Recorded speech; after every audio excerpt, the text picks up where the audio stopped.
Ho, ho, no. Merry Christmas and welcome into Texans on Tap. I'm Brandon Strange alongside Charlie Palillo and Josh Jordan. You can read their work on sportsmap.com or follow them on X at Palillo and at Josh Jordan 975. So, what do you guys want to talk about? You guys want to talk about the halftime show or what you got for Christmas? Because there's no way anyone wants to talk about this actual game. I mean, we're here, so might as well. I actually do think there are some important takeaways from this game. We're going to get to them. Before we do that, make sure to click like on the video, subscribe to the channel if you haven't already. Click the bell for notifications so you know as soon as new content drops. And if you're on the go, we're on all your favorite podcast apps. Just search Texans on Tap. So, guys, first, before we get into the blow by blow here, I want to start with the matchup. Texans have been competitive for most of the season here. But once again, just get dominated by the Ravens and by Derrick Henry, this time the combo of them both. In boxing, they say that matchups make fights. What is it about this matchup, in your opinion, that just keeps Houston so perplexed against the Ravens? Well, let's just take two of the Texans' perceived strengths, CJ Stroud and Joe Mixon.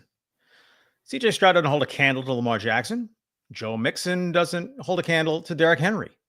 Then we can get to the offensive line play, which was the biggest question mark about the Ravens coming into this season. They had to replace 3 starters from last season's offensive line. The Texans actually had pretty good continuity returning from last season's offensive line. The Ravens have another quality offensive line. The Texans' offensive line continues to just be a laughingstock. If this was English soccer, the Ravens would be in the Premier League and the Texans would be relegated. Yeah, there's a lot to get into, but it is pretty simple, man. They're not in the same class with the Ravens. They're just not on offense or defense. I got to go there with this coaching. How about that being a big difference between the Ravens and Texans? I'm not going to point this as much at D'Amico. Anybody can look bad against Lamar and Derrick Henry, but Bobby Slowick and the offensive line coach, he should be fired, at least the offensive line coach, after that performance, because what happened? It's those stunts that have been killing them all season, right? First drive of the game gets ended by a stunt. They only had 4 guys on the line of scrimmage. They just did this and boom, you sack CJ, you end the drive.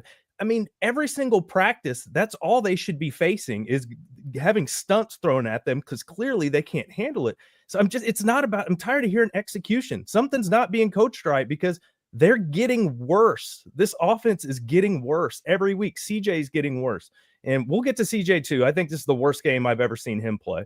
So he missed the second drive. CJ missed 3 straight throws and they had to punt. So it's not all on the coaching. But the offensive line is a disaster because they're just making so many mental errors. It's 4 guys. That's all you had to deal with. And they can't seem to figure it out. They have to make a change. And I don't want to see Bobby Slowick next year either. You can blame CJ for today, but on the season, they're making him, CJ, the whole offense worse. That's the opposite of coaching. So I know they only have one more game against Tennessee and then the playoffs, so maybe they won't decide to fire a coach now. But what would it hurt? What's the downside of giving it a try? The offense is a disaster right now, and it's not just the pass protection. Joe Mixon has been doing a whole lot of nothing the last few weeks too. That's partly on the ground game, the coaching, the offensive line as well, including blitz pickup for Joe Mixon. The last of the 5 sacks, he was asleep at the switch on that. He's also averaging under 3.5 yards per carry over the last 5 or 6 games. And CJ Stroud is a problem. 2 weeks in a row, he's been a big part of the mess. And apologists need to take a breath. It's not just that the offensive line blows chunks. CJ Stroud today, if this was a game of pin the tail on the donkey, he'd have been putting pins on the wall, 6 feet left of the donkey's ass. I mean, pretty basic throws, consecutive throws early in the game where he missed a wide open Nico Collins on an out route on the right side. And then a simple little dump off where there was space for Dalton Schultz. He had a little pressure on him, but he wasn't under pressure. And it was a simple little toss. He had several throws where he was just woefully inaccurate. And then you think of him as an all-around weapon compared to Lamar Jackson. Lamar is amazing. I mean, the Ravens' first drive, Derrick Henry, all he had to do was get the ball and he gained 6 yards, I think, before he even had to move. Right? The Texans got shut out in this game. Yeah. The only reason they scored is Derrick Henry probably got bored or was surprised the Texans actually touched him within 5 yards of the line of scrimmage, and he looped back into the end zone, enabling them to get the safety. But Lamar Jackson, the one early run where he just takes off, and then, of course, the touchdown pass. But Lamar Jackson has evolved marvelously as a passer. That big throw to Zay Flowers on the first drive perfectly over To'o, and I forget the corner, might have been Lassiter, who was not close enough in coverage. I mean, this was just a complete, to go back to the donkey, ass-kicking, coaching, offense, defense, special teams, even when they get the break. Chris Boyd runs out of bounds in coverage, so they make the Ravens re-kick, and that works to the Texans' advantage. The bloom obviously is off the D'Amico Ryans rose, which doesn't mean fire him or anything like that. The David Culley Texans were shut out twice in a season. The Texans offensively today, this is number 1 for the Ryans Slowick regime. I've never seen so much pressure and unblocked rushers come from 4 guys. And yet it's like, that's what this Texans team gives you, is they just can't block 4 guys. If they do a stunt, that's it. The whole play's blown up. And Charlie, I want to underscore what you're saying here about CJ. 17 of 31, 185 yards, 0 touchdowns, 1 interception, sacked 5 times. Several of those were of his own making, just holding on to the ball for too long. And even when he didn't get sacked, this is multiple games that we've seen this year where he holds on to the ball, runs out of bounds, loses yardage instead of just throwing the ball away to take the incompletion. Granted, and you mentioned the accuracy issues, Charlie. This was a perfect storm, though, of missing good targets because of the receiving core being so thin, lacking protection, facing an elite team. But I have to wonder, do you guys have larger concerns now from the big picture about, after a performance like this, the CJ Stroud shortcomings aren't just situational? Well, that he's the chosen one and inevitably will lead the Texans to glory. Obviously, there's none of that at this point. Can he have a big step back year? And if it turns out to be better coaching, and we do need to include Nico Collins missing 5 games. Well, Nico's been there these 2 games where CJ Stroud, frankly, has sucked. The loss of Tank Dell, who earlier this season they weren't getting the ball to when Dell was there. So losing Tank, and other teams have injuries too, right? The Chiefs lost their best receiver for the season, Rashee Rice, very early in this season. So that's not an excuse. As the whole ship has listed and now is sinking. Remember, Texans were 5-1. So since then, this is a 4-6 football team. They're 4-1 against the trash heap, the AFC South. Their record against everybody else, also a losing record. So this team has lapsed into mediocrity. They'll be in the playoffs because the rules require somebody wins the AFC South, but they're on course to be a home underdog because the idea that, well, they play so much better at home, not after this one. So that's the best they're going to hang their hat on, whether it's the Chargers, the Broncos, or the Steelers coming in here. I think it'll be at least a mild upset if the Texans are able to get back to the division round, which they did manage to get to last season. Part of this is perception, right? Like, they keep embarrassing themselves on national television.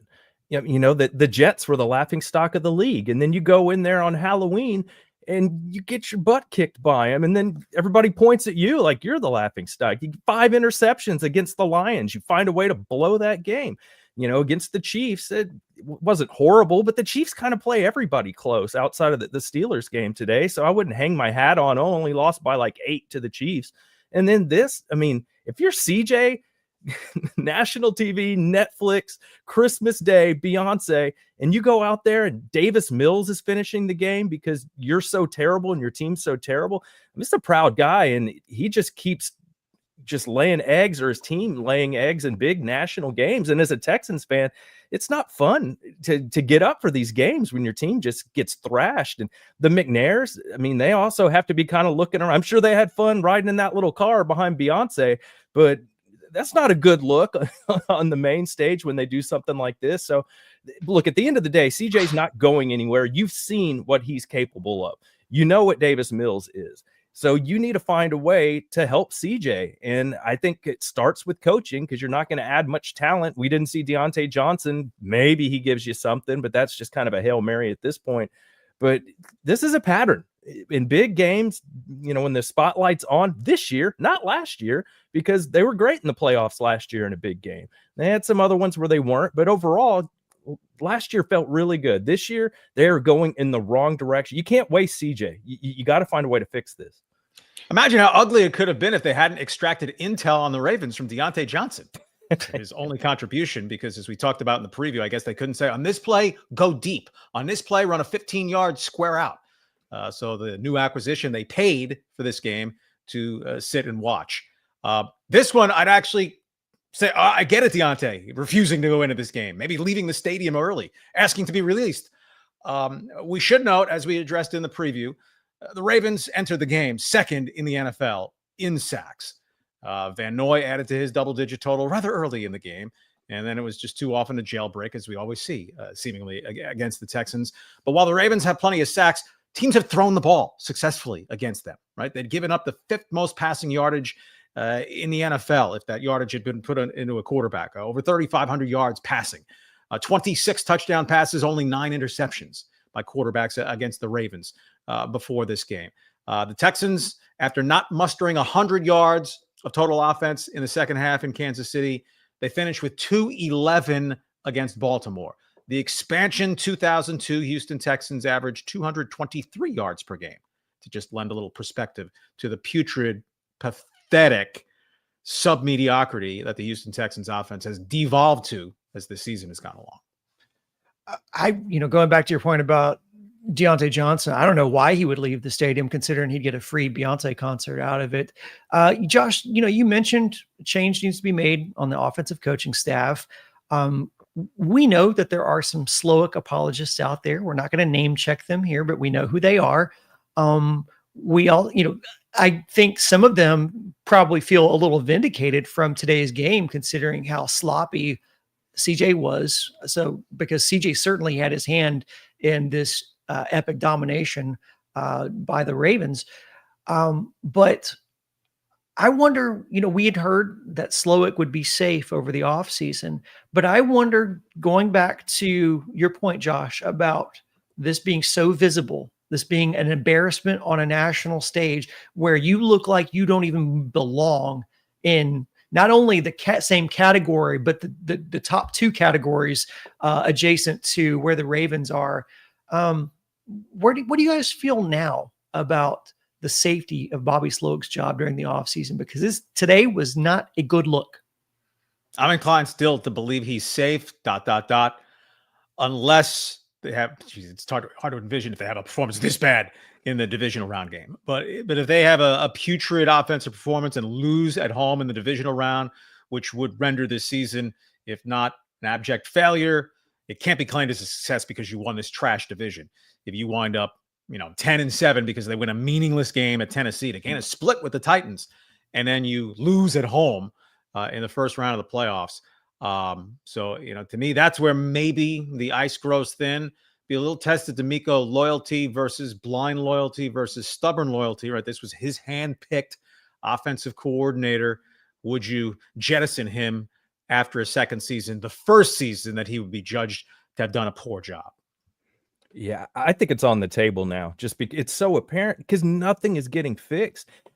I'm not even caring about the play calling as much anymore, because they can't get the stunts corrected. They can't pick them up, which is they're always 3rd and 12 and 2nd and 9. And CJ's taking a bunch of hits. So if I'm D'Amico, I have to see that my coaches can fix a simple problem like this. I mean, every single week, and every person that covers the Texans, that all those tweets came firing out at the beginning of the game. Oh, another stunt. They didn't pick it up. And this one wasn't even creative, where you had like a corner on the line of scrimmage and you're not sure who's coming. There were 4 guys there, so block them. So I think it's on the table that D'Amico is going to be like, I can't even think about play calling right now. You can't even get the offensive line to pick up a stunt. You can't coach the simple things. So I think a change could happen there. And another thing where I want to hammer the coaching, right before the second half was right before the end of the first half, when the Texans had the ball, they got the ball. They had 21 seconds left, and they drop CJ Stroud back. Fisher misses a block. He gets hurt, has to miss a play because he's injured, and then he plays the rest of the game banged up. I mean, I know he wasn't good before that, but it sure didn't help that he was hurt and then had to play the whole second half. What was the strategy there? You get 21 seconds. You're going to go down the field in 21 seconds, and they showed you the whole game. They couldn't get anything done on offense. Just like when they went for it on fourth down to Joe Mixon there and didn't get it and didn't get the touchdown. They got gifted that pass interference penalty. That's one of those ball don't lie kind of things to where they get gifted that. And then instead of throwing it in the end zone and trying to get a touchdown, you throw it short of the sticks to Mixon, and he has to try and break through 3 tackles. They didn't even try for Nico Collins in the end zone there. That made no sense to me. And some of that CJ with decision making, some of it's the play calling. And then what did Joe Mixon like picking a fight with the backup quarterback before the game? Did y'all see something about that they had to be separated or something? And then Mixon comes out and has another terrible performance. Like, come on, guys, we need to focus here on the important things. For the end of the first half, D'Amico, whether desperate, frustrated, crossed the line between aggressive and stupid. I mean, there was no defense for trying with that field position and time on the clock. They just look like a lost cause at this point. But in one game in the playoffs, at least at home, they're not going to be facing a superpower, whether it's the Steelers, the Broncos, or the Chargers.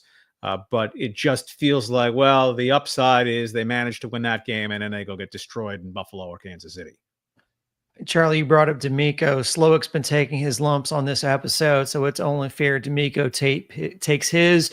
On defense, Derrick Henry had 10 carries for 86 yards in the first freaking quarter. Texans surrender 251 rushing yards for the game, 181 through the air. That's 432 total yards of offense for those who are mathematically challenged like myself. So they did, however, score the only points of the game. So there is that.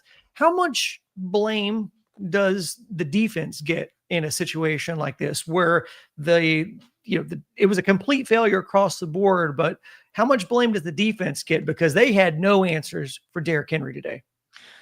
Right, but so many teams don't. Derrick Henry now 1,783 yards in what we think of as a 16-game season. The bonus game, if he goes crazy, he could get an asterisk second 2,000-yard season. But he just runs roughshod over the Texans routinely, except for his last couple of games on a sorry Titan squad. It's the most dynamic quarterback-running back tandem presently, and it's on the short list in NFL history for a single season. Obviously, they don't have the tenure as a pair. But Lamar Jackson is as good a running quarterback as the NFL has ever seen. That includes prime Michael Vick or anyone else you want to put up there. And as I said in the preview, Derrick Henry is the modern Earl Campbell with more big-time seasons than Earl Campbell had. So they are just a load. However, if you fancy yourself a swarm defense, that was pretty empty buzz. The Texans did sign Denico Autry as a free agent, right? I mean, it seems like about the only time we heard his name was, he's been suspended 6 games. His impact has been minimal. And just as microcosm of this game, because overall, Danielle Hunter's had a tremendous season, but he was the guy put on skates, right? Lamar Jackson to likely with the touchdown where Lamar Jackson, I mean, he made the Texans defenders individually and collectively look silly, but Lamar Jackson is a special breed. And then the 48-yard run, when the other team's quarterback is just much faster than your safeties and outside linebackers, that's an issue. That Mark Andrews ditched the most athletic Texans linebacker, Christian Harris. Just put the okey doke on him, and Christian Harris left in the dust. I mean, we can beat the dead horse as many ways as we want. The Texans are still a dead horse with the Ravens galloping out of here. Yeah, I kind of echo what Charlie said. A lot of teams get destroyed by the Ravens. It's not the end of the world, but D'Amico's going to take this personally because that's just how he's wired. And, we've seen games where the defense was actually pretty good and he's blamed the loss on the defense when the offense was pretty poor. So I wonder if we'll see some of that because he's not going to be happy with that effort. But a lot of those guys were just, Lamar's faster than you. Sorry. That's just the way that is. But a lot of this goes back to the stunts, CJ missing throws. The second drive of the second half, a stunt ended that drive as well. And then CJ he even the commentators were like, man, CJ airmailed another one past that guy, airmailed another one past that guy. I mean, it was pretty obvious to everybody that was watching what was going on there. It was, the whole team just had a terrible game. Hopefully they throw this one away, move on.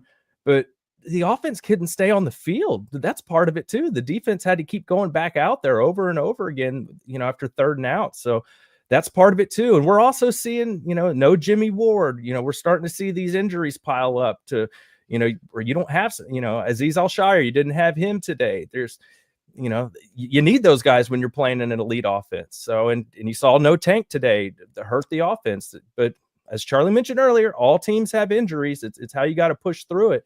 But there's a reason they picked up Deontay Johnson. They don't have another receiver on this team outside of Nico that you really have any confidence in. To throw in one more point on CJ, if it's not alibiing, if there is actually something in the injury column inhibiting its play, well, I reject that. Or D'Amico and any other decision makers, Slowick, Strausser, Nick Caserio, they're all morons. If CJ Stroud is ailing, yet he's on the field when it's 31-2 in the 4th quarter and had been dinged up earlier in the game. So if you're playing this time of year, you're not 100%. There's a difference between pain or dinged and injury. I just think CJ Stroud's in the throes of the first really, really bad slump, back-to-back poor performances. This game particularly pitiful. He looked like a Rockets 3-point shooter in most games. Most games, because last game pretty good. Look, just a quick shout out to everyone who's on with us right now. This was a pretty terrible loss, and to have a crowd like this that's live with us after the game is pretty awesome. So we do appreciate the support. And thanks for all the feedback and the comments. We try to feature some of those. While you're here, just a reminder, click like on the video, subscribe to the channel if you haven't already. If that's going to be it for this episode, we'll be back though to preview Texans, the final game of the season. We're going to be live after that game as well. So make sure you're subscribed with the notifications on so that you can come back and join us live for that game. For Charlie and Josh, I'm Brandon. Thanks so much. Keep hope alive. Until next time, go Texans.